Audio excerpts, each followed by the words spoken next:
사람들은 흔히 인생 무상이라고 말을 합니다. 인생의 덧없음, 무엇에 연연하지 않고 그저 살아가는 대로 자연적으로 그런 흐름 속에 살아야 한다라고 하는 그런 의미로 인생 무상이다라고 말을 합니다. 하지만 사람이 살아간다라고 하는 것이 그저 흘러가는 대로 살아간다라고 하는 것이 결코 그렇게 쉬운 것만은 아닌 것 같습니다. 12월 32일, 1월 1일, 2000년, 20년, 그리고 2021년. 우리는 어제냐, 오늘이냐, 혹은 내일이냐라고 하는 그런 시간 속에 우리의 삶은 사실 그 시간이나 날짜와 같은 것들이 그리 중요한 것은 아닙니다. 정말로 중요한 것은 그 시간, 그 시간에 내가 무엇을 했으며 내가 한 그 일이 어떠했느냐라고 하는 것이 우리에게 중요한 것입니다. 그러므로 오늘 우리에게 베드로는 세상에서의 성도의 삶이 무엇을 했느냐? 고난받았다라고 말합니다. 그런데 그 고난받은 것이 어떠했는가라고 한다면 참고 견딤으로 말미암아 살았다라고 오늘 말하고 있는 것이죠. 베드로는 세상에서의 성도의 삶이 고난이라고 말하고 있습니다. 그러면서도 성도들이 그 고난을 참고 견뎌야 하는 이유는 그 고난 안에 소망이 있기 때문이다 라고 말하고 있습니다. 베드로가 말하고자 하는 이 고난은 의를 위한 고난입니다. 즉 하나님의 뜻에 따라 선하게 살아도 착하게 살아도 인생에는 어려움이 있다라고 하는 말이죠. 왜 하나님의 뜻에 따라 선하게 착하게 살고 있는데도 어려움이 있습니까?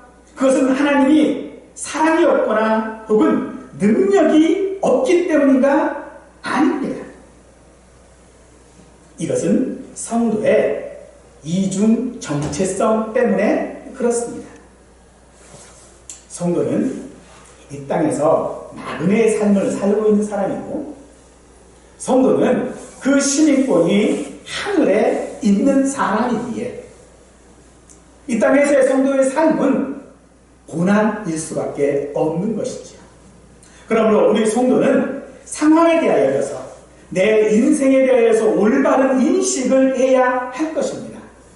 내 상황에 대하여 부정도 하지 말고 하나님을 경험하는 상태로 여겨라 라고 하는 것을 말하고 있는 것이죠. 세상에서 받는 고난은 바로 우리가 천국의 시민 혹은 하나님의 자녀라고 하는 그런 증거일 것입니다. 그 증거가 있지 않다면 하나님의 자녀가 아닌 것이고, 그 증거가 있다면 하나님의 자녀로 인정을 받게 될 것입니다. 상황을 두려워하지 말아야 합니다. 내 상황이 고난이라 할지라도, 내 형편이 힘든다 할지라도 그것을 우리가 두려워할 필요가 없습니다. 왜냐하면 그 삶의 이유가 되어주시는 하나님께 우리의 소망이 있기 때문인 것이죠. 이 소망은 우리로 계속해서 그분의 그 기대하는 삶의 모습들을 살아가도록 우리에게 소망을 주실 것입니다. 그래서 우리는 어느 한 시간이 지나고 또 새로운 어떤 시간이 다가올 때에 희망이라고 하는 것을 이야기하죠. 그래서 내년에는 다음 시간에는, 다음번에는 하는 그런 희망을 낳습니다. 그래서 사람들이 해돋이를 많이 보러 가죠. 해돋이를 많이 보러 가는 그 이유가 무엇이겠까요? 희망이 있기 때문인 것이죠. 그 희망은 좋은 것입니다. 하지만 우리 성도들에게 있어서는 우리가 바라는 희망은 그런 것이 아닙니다. 사전적인 의미로 희망이라고 하는 말은 앞 미래에 대하여 좋은 결과를 기대하다라고 하는 뜻을 가지고 있고요. 소망은 간곡하게 바라다라고 하는 뜻을 가지고 있습니다. 그러므로 우리의 소망은 세상에서 말하는 희망과는 다르다는 것이죠. 희망은 자신을 격려합니다. 하지만 소망은요, 기대하는 확고한 근거가 내가 바라는 나 자신에게 있는 것이 아니라 하나님께 있다라고 하는 것을 말하는 것이고요. 희망은 상상에 의해 생겨난 것이지만 소망은 하나님과 그가 이루실 일에 대한 확신에 있는 것이죠. 희망이 사람의 자유에 의한 바람이라면 소망은 하나님께로부터 주어지는 바람이기 때문에 소망은 기다림을 포함하고 있는 것입니다. 그래서 본문 14절은 그러나로 시작을 하고 있지요. 고난이 이렇게 있습니다.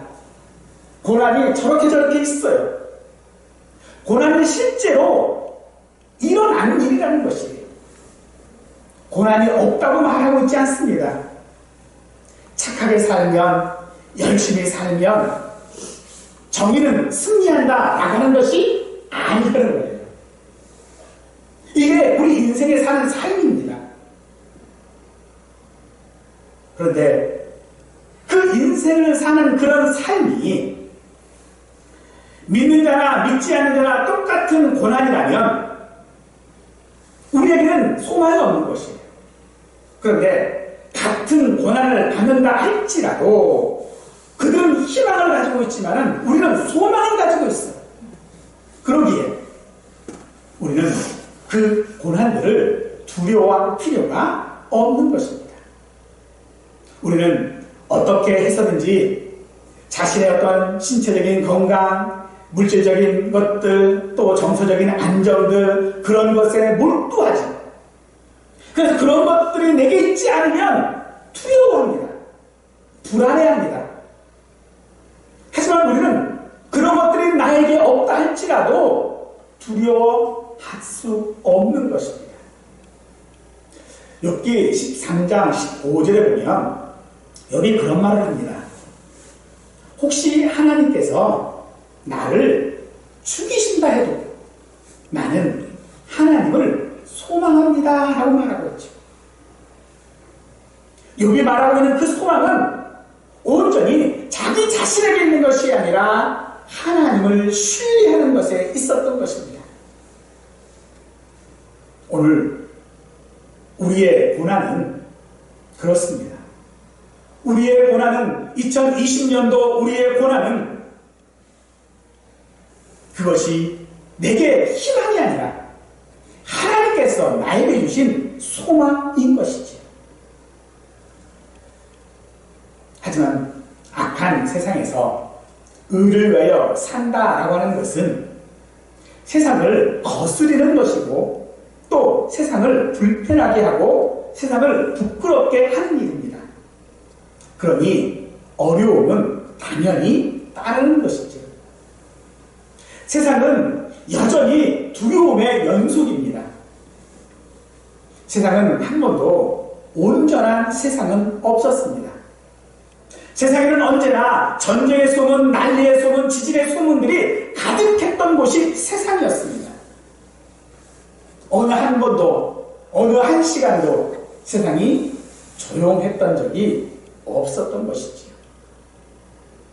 때문에 아무리 우리가 사는 세상이 아무리 좋아져도 늘 우리 주변에는요, 병든 자들, 실패한 자들, 상실을 경험한 자들, 신체적으로, 정신적으로 장애를 가진 자들, 헤아릴 수 없는 그런 고난들이 우리 주변에는 너무나도 많이 있습니다.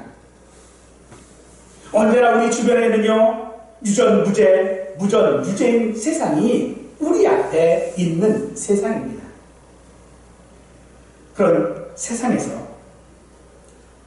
그런 세상에서 나그네로 살고 있는 우리 성도들에게 성경은 모든 사람이 부자가 되어야 한다라고 하거나 물질과 건강과 성공이 하나님의 복이라거나 가난과 질병과 실패가 하나님의 저주라고 하지 않습니다.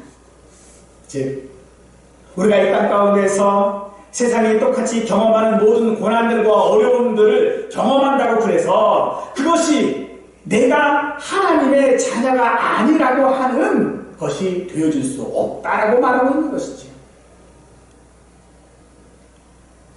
욥기에서 사단이 욥의 그 순전한 믿음을 평가한 방식이 바로 그거였습니다. 하나님께서 욥의 믿음을 칭찬하시자 사단이 와서 이야기를 하죠. 하나님께서 욥에게 온갖 좋은 것들을 다 주셨으니까 욥이 하나님을 찬양하고 하나님을 섬기는 거죠. 사단에게 있어서는 그것이 기준이었습니다. 하지만 욥은 자신의 모든 것들을 다 뺏겨도 심지어 자기 몸에도 병이 있었음에도 그는 고백합니다. 하나님께서 나를 죽이신다 할지라도 나는 하나님을 소망합니다. 좋고 성공하고 바르고 하는 그런 모든 것이 믿음의 결과라고 말하는 것은 거짓 복음입니다. 고난은 믿는 자나 믿지 않는 자에게 공이라는 것이에요. 그런데 이 고난이 14절 보니까 믿는 자에게는 복 있는 것이다 라고 말하고 있는 것이죠. 세상과 그 의미가 다르다라는 것입니다. 하나님께서는 그 고난을 통해 그 자녀라고 하는 증거로서 거룩하게 구별해 놓으시는 것입니다. 세상과 구별되게 살아야 하는 것은 오늘 우리에게는 그들과는 다른 소망이 우리에게 있기 때문입니다. 다른 말하면 아버지가 다른 거예요. 저들의 아버지는 사단입니다. 사단은 언제나 성공지상주의, 모든 사람 앞에 성공한 모습들만이 좋은 것이라고 말하고 있지만 우리 아버지는 그렇게 말하고 있지 않다라고 말하는 것이죠.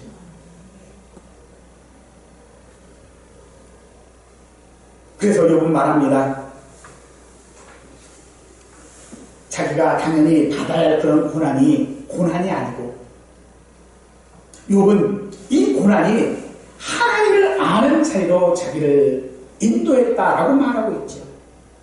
그래서 욥기 42장 5절에서 말하기를 이제는 눈으로 주를 배웠나이다 라고 고백합니다. 그 고난을 통하여서 욥은 하나님을 보았다라고 말하고 있는 것이죠.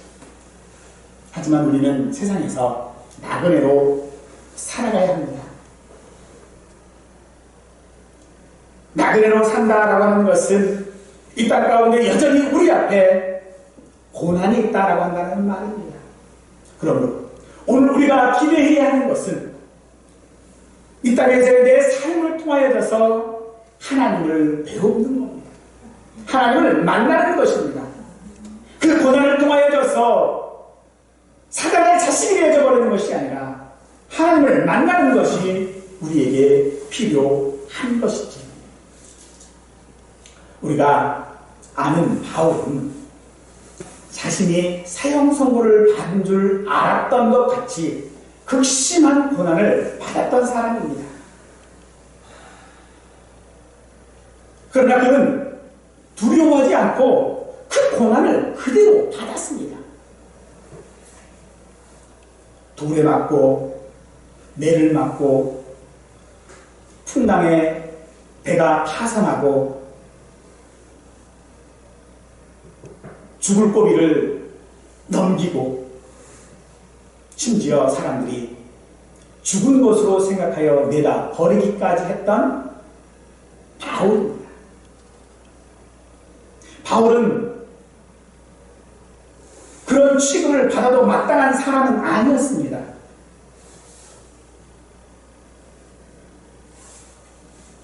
혹은 이야기합니다. 바울이니까. 바울 정도 믿음을 가졌으니까. 하지만 바울은 말합니다. 아니다. 내가 지금 이 고난은 하나님께서 나를 유익하게 하시려고 내게 주시는 고난이다라고 말하고 있죠. 그래서 바울은 고난당하면서도 불평하지 않을 수 있었던 이유는, 아니, 그가 고난받았을 때 오히려 기뻐할 수 있었던 이유는 하나님께서 자신을 변화시키고 있다라고 하는 사실을 확신하고 있었기 때문인 것입니다. 자신이 인내하며 그분께만 소망을 두는 사람으로 변화되고 있음을 바울이 확신했기에 이 땅에 사형 선고를 받은 사람과 같은 그런 고난을 받는다 할지라도 그는 기뻐할 수 있었던 것이지요. 그는 이렇게 말합니다. 다만 이뿐 아니라 우리가 환난 중에도 즐거워하나니 이는 환난은 인내를, 인내는 연단을, 연단은 소망을 이루는 줄 알리로다. 소망이 우리를 부끄럽게 하지 아니함은 우리에게 주신 성령으로 말미암아 하나님의 사랑이 우리 마음에 부은 바 됨이니라고 말하고 있고요. 또 다른 곳에서는 그러므로 우리가 낙심하지 아니하노니 우리의 겉사람은 낡아지나 우리의 속사람은 날로 새로워지로다. 우리가 잠시 받는 환난에 경하는 것이 지극히 크고 영원한 영광에 중한 것을 우리에게 이루게 하니 우리가 주목하는 것은 보이는 것이 아니요 보이지 않는 것이니 보이는 것은 잠깐이요 보이지 않는 것은 영원합니다 라고 말하고 있지. 바울은 이 모든 것들을 자기는 비결로 배웠다라고 말하고 있습니다. 참 이런 고백을 할 수 있다라고 하는 것이 저로서는 정말로 경이로운 마음을 가질 수밖에 없습니다. 이런 경이로운 마음을 가질 수밖에 없는 바울이기 때문에 그 고난을 받은 것이 아니라 그 고난이 바울을 이런 고백하는 자로 만들었던 것이지. 민수기 16장에 보면 레위 족속 중에 고라라고 하는 사람이 있었습니다. 그는 아론의 자손만이 제사장이 되는 것에 반기를 들었다가 땅이 갈라져서 그 속에 묻혀버렸습니다. 그때에 고라 자손 가운데 많은 사람들이 죽었습니다. 그래서 더 이상 이 고라 자손은 희망이 없었습니다. 그런데 다윗이 성전에서 찬양할 사람들로 이 고라 자손들을 임명하지. 자신들의 욕심들로 인하여서 모든 것들이 무너지고 그런 자기 자신에게 뼈저리게 절망했던 이 고라 자손은 그 고난의 때에 자기들이 누구를 찾아야 하며 인생에서 무엇을 갈망해야 하는지 정확하게 알게 되었던 것이지. 사랑하는 성도들은 세상의 상황을 두려워하지 말고 하나님의 자녀로 우리는 살아가야 합니다. 이스라엘을 애굽에서 이끌어낸 모세는 430년의 노예 생활에 종지부를 찍고 이제는 행복할 줄 알았습니다. 그러나 모세는 40년 동안 백성들의 원망과 불평과 살인 위협까지 느끼며 살아야 했습니다. 그가 믿었던 사람들로부터 배신당하고 낙심되었을 때에 그럼에도 불구하고 그 40년 광야길을 갈 수 있었던 것은 모세에게 소망은 하나님뿐이었기 때문인 것이죠. 다윗도 어린 나이에 기름 부음을 받아 왕으로 임명된 후부터 그의 인생길에는요 가장 큰 고난과 역경을 만나게 되었습니다. 시기와 질투를 한 몸에 받으며 자신을 죽이려고 하는 사울에게서 도망쳐야만 했던 것이 다윗이었습니다. 심지어 적국의 왕 앞에서 미친 짓을 해야만 했던 사람이 다윗이었습니다. 그럼에도 불구하고 그가 그 모든 과정들을 겪고 이스라엘에서 가장 성군이 되어줄 수 있었던 이유는 오직 다윗이 바라보는 것은 세상이 아니라 하나님이셨기 때문인 것입니다. 우리가 살아가는 세상도 이와 같을 것입니다. 내가 원하는 모든 일들이 이루어졌다 해도 우리는요 세상으로부터 환영받지 못합니다. 우리에게는 누구나 간절한 것들이 있습니다. 수험생은 합격을 바랄 것이고 백수는 직장을 바랄 것이고 노총각은 결혼을 바랄 것이지. 하지만 우리가 꼭 알아야 할 것은 그 모든 것이 이루어진다 해도 여전히 우리에게는 불안과 초조와 배신과 낙심은 계속될 것이라는 것입니다. 또 다른 얘기를 하자면 내가 바라는 것이 자꾸만 많아지는 것입니다. 세상은 그래서 그 어떤 것으로도 우리를 평안하게 하거나 만족해 하지 못합니다. 고라자손은 그런 자신들의 초라하고 불안한 그런 모습들 가운데 신명하지 않을 수 없었을 것이겠죠. 그러나 그들은 시편 43편 5절에서 고백하기를 내 영혼아 내가 어찌하여 낙심하며 어찌하여 내 속에서 불안해하는가 라고 하며 너는 하나님께 소망을 두라 라고 말하고 있습니다. 우리가 이 땅 가운데서 고난받으며 낙심하고 불안해할 때에 그것을 이길 수 있는 가장 좋은 방법이 무엇입니까? 하나님께 소망을 두는 것입니다. 우리 성도들 속에 무엇이 있기에 이 희망의 끈을 놓지 않을 수 있을까요? 도대체 저 사람들은 누구이기에 그 고난들을 받으면서도 그 핍박들을 받으면서도 그 조롱들을 받으면서도 여전히 신앙생활에 나가고 있는지를 세상은 궁금해할 것입니다. 여기 소망을 두다라고 하는 이 단어는요 신뢰하다, 기대하다 라고 하는 그런 의미에 바라보다 라고 하는 그런 뜻입니다. 고라 자손에게 하셨던 것처럼 하나님께서는 세상에서 기대했던 모든 희망이 무너질 그때에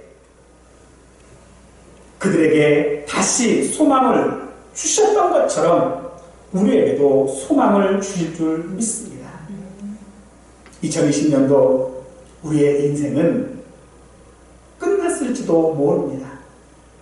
2020년도에 우리의 인생에 기대하는 모든 것들이 무너졌을 것입니다. 2020년도에 우리의 마음은 낙심되었고 2020년도에 우리는 좌절했을 것입니다. 하지만 이제 너는 끝장이다. 너는 끝났어. 할 그때에 우리가 어디에 소망을 두어야 하는지를 고라 자손은 우리에게 말하고 있음을 기억하시기 바랍니다. 여러분의 소망을 세상의 어떤 것에 두지 말고 하나님께 두시기를 바랍니다. 우리를 구원하시기를 기뻐하시는 하나님을 바라보실 수 있기를 원합니다. 그러면 그 일과 은혜로 하나님은 우리를 지키실 것이고 우리의 길이 넘어지지 않도록 인도하실 줄 믿습니다. 어떤 사람들은 말합니다. 이제 좋은 세월은 다 지나갔다. 아니요. 좋은 세월이 지나가는 것이 아니라 아직 오지 않았음을 믿으시기 바랍니다. 하나님께서 우리를 부르실 때에 우리는 그 길을 사실 예측하기가 어렵습니다. 예수님께서 베드로를 부르셨을 때에 베드로는 자기 자신이 어떤 길을 가야 될지 털끝만큼도 예측할 수 없었습니다. 하지만 고통과 질고에도 그의 삶은 가장 완전하고 풍성한 삶이었던 것이 오늘 본문을 통해서 우리는 분명히 알 수 있습니다. 우리를 부르신 하나님, 우리를 여기에 있게 하신 예수님, 그가 곧 소망의 미래인 것이고 동시에 현재인 것입니다. 힘들고 아무리 희망이 없고 아무것도 하지 않은가 같은 그런 2020년이 이제 지났습니다. 그러나 돌아보면 여전히 함께 하신 하나님을 발견하게 됩니다. 2020년 나의 모습은 형편없었습니다.